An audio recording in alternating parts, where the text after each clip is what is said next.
Hello everyone.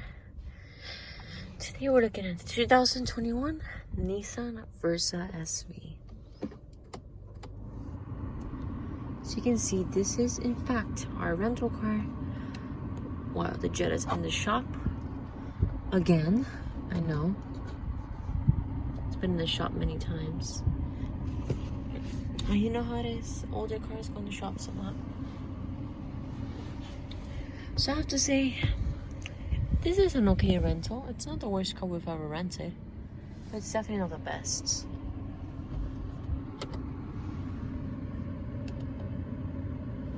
Let's go ahead and check out our exterior.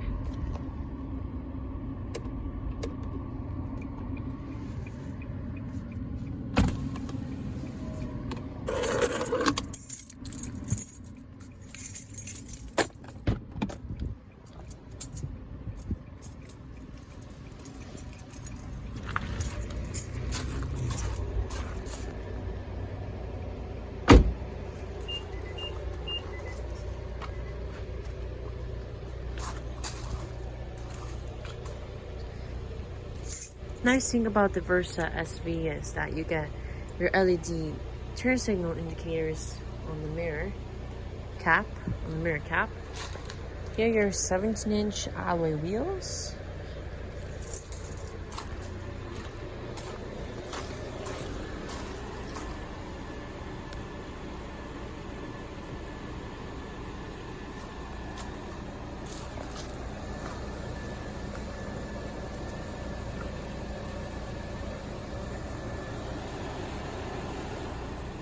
Here are your halogen headlights and your HID turn signals.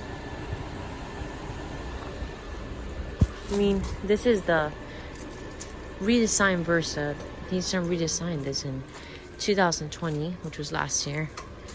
So I have to say, I'm not a huge fan of the Versa, never have been, and probably never will. But I have to say Nissan did a much better job with this Versa. But I'm not a huge Nissan fan. So but it's still not a great vehicle. Much better than the old one though.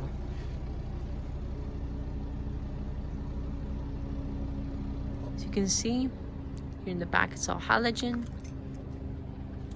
Your Florida license plate.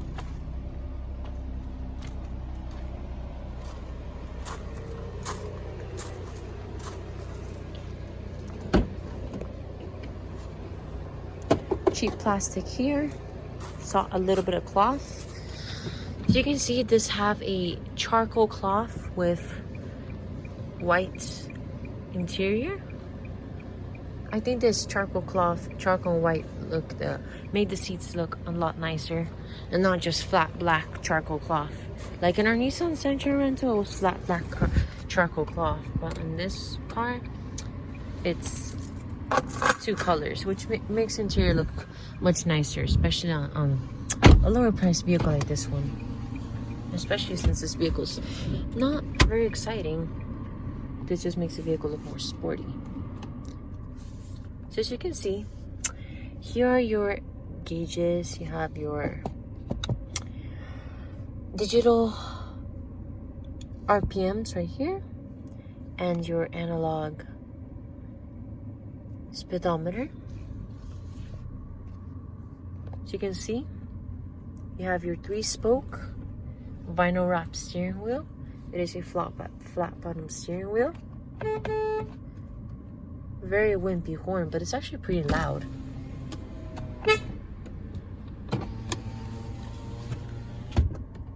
Your Jacto CVT transmission, junk transmission, but I mean, it's a rental car, so it doesn't really matter if it has a CVT or not. You have lower gear selection. And of course, since it is a modern car, you put in reverse.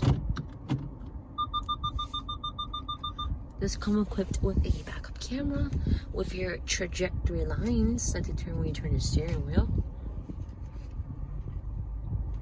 You can see the beautiful glow back there. Actually, you know, I think this is the same camera they used in the Sentra because it's very low quality as well. The Sentra had this very low quality backup camera.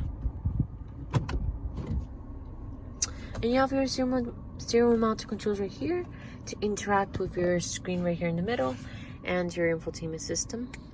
So let's go over some menus here. So close up here. You have your digital RPMs.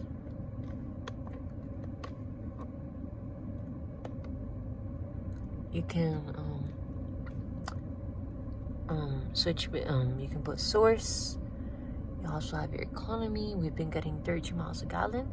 Not like the best MPG for the small car because we've been driving a lot in the city. You have your digital speedometer right here. Drive computer, driving aids, and tire pressure. All your settings.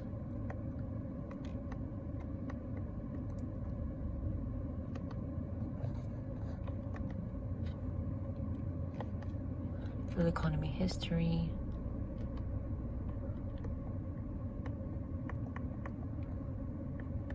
I'd personally like to leave it here on the tachometer. You have your volume buttons right here.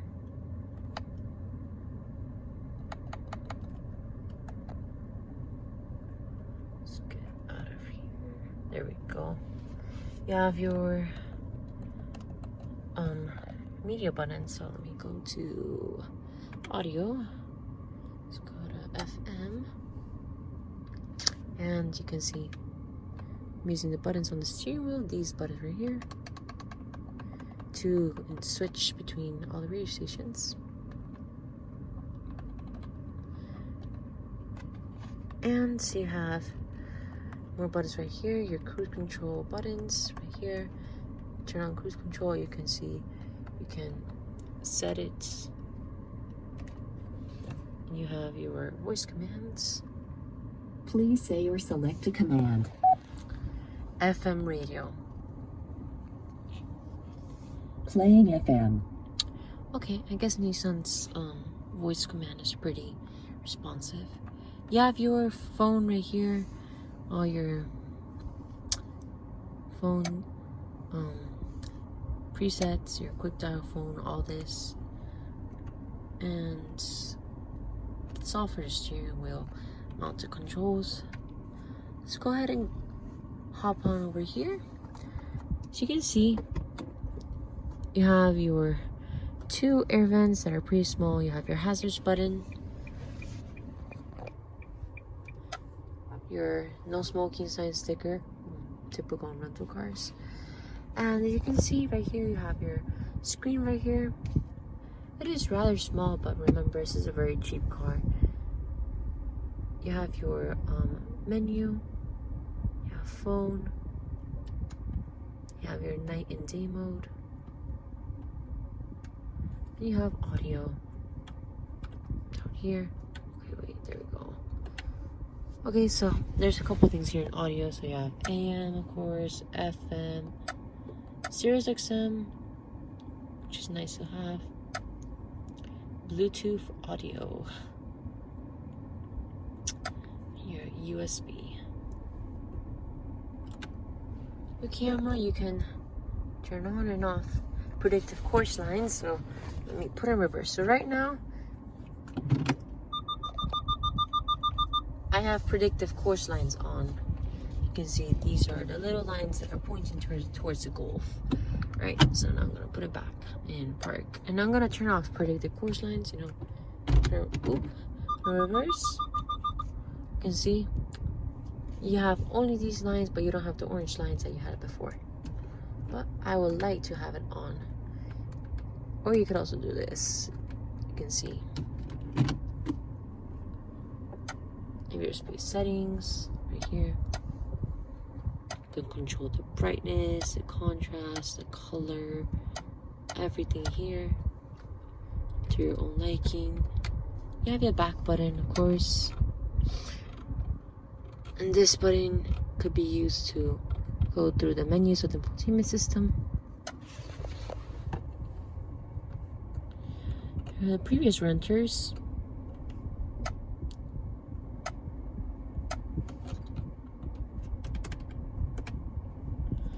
your different zones are controlled right here.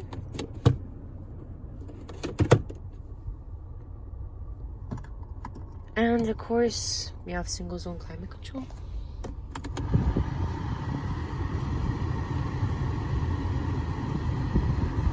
Pretty cold AC. I mean, it's not that cold either.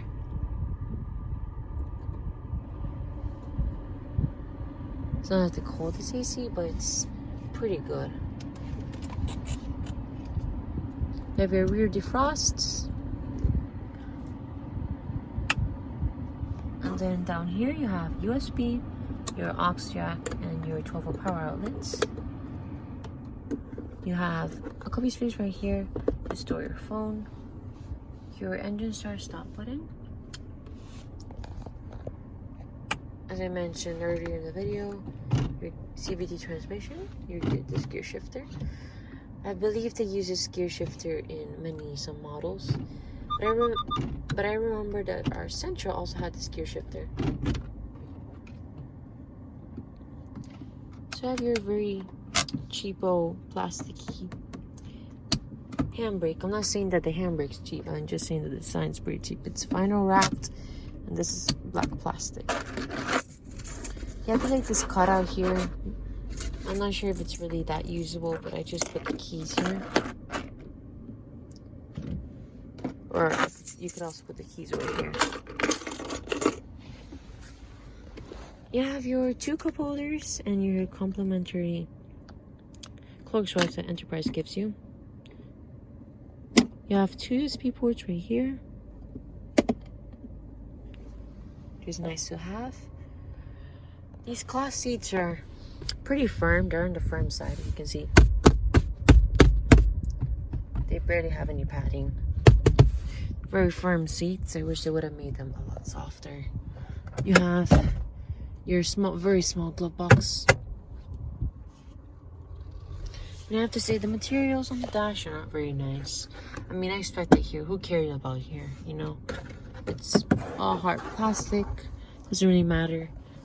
And you might be fooled to be thinking this is actually leather, because you might say, oh, this is leather right here, that's stitching. That's what I thought at first.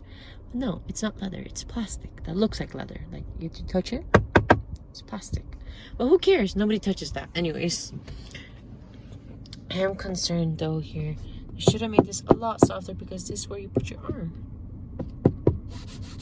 It's pretty hard.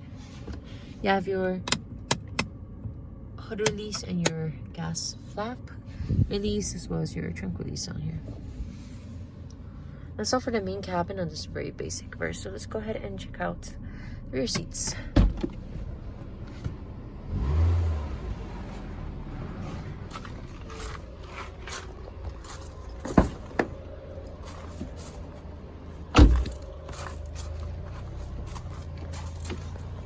You can see here your rear seats.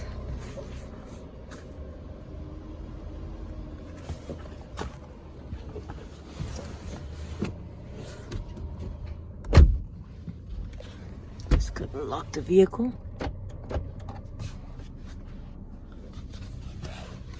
So you can see there's a fair amount of room back here. The seats end up with the B a little bit farther back from the B pillar, and I have a decent amount of room back here.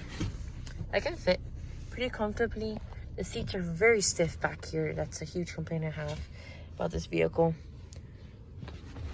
You don't get a center armrest, but you do get a cup holder though, and your USB ports. Either the front passengers can use them, or the rear passengers can use them.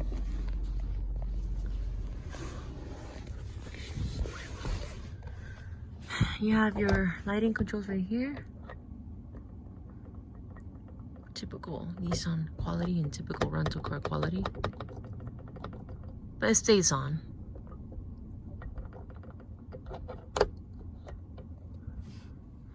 And here's what it looks like from the rear seats of the Versa. Pretty basic. Let's go ahead and check out that cargo space. Since this is a less expensive vehicle, you have your trunk release mounted right here on the floor.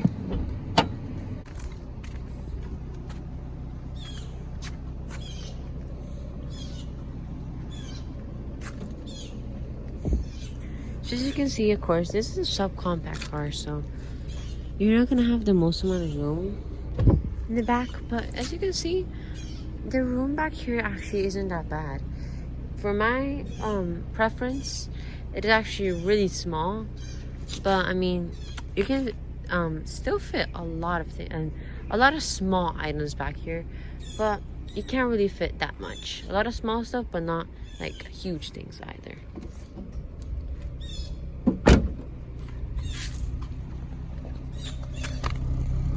Of course, Nissan's rattling exhaust. Typical Nissan.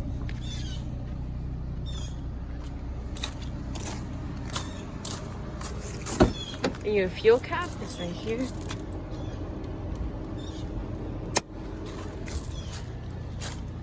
It's on the driver's side, and you just pull, and you know, here's your cap.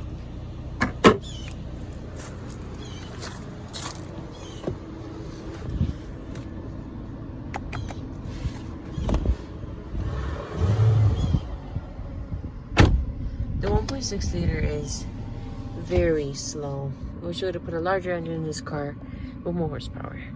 But I mean, it doesn't sound that bad.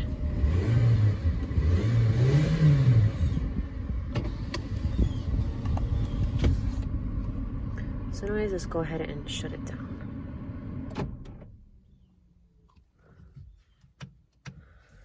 So I mean, I have to say, it has to be the third worst car we've ever rented. The seats are very uncomfortable. It's very slow. It's sluggish. But you know, it's a $15,000 car. A $15,000, I mean, as in starting price point. But I mean, it's still not a great car. I mean, it's very uncomfortable. It's very slow. It's got CVT transmission. It's not very reliable. I mean, it's just a good rental car if you just need to get around like we do. But since we have German cars, like, we're used to more comfort than this. But still, this is not the best in class, but it's definitely not like the worst car ever. Much better than the old Versa, but still not great. But on a positive note, it does get great MPG. And it's actually not like that much of a bad car to rent. It's got some decent tech. It's got Apple CarPlay. You can connect your navigation. And overall, it's not like the worst package ever, but it's not the best car ever. So thank you so much for watching, guys. Be sure to like, comment, and subscribe, and I'll see you in the next video. Goodbye.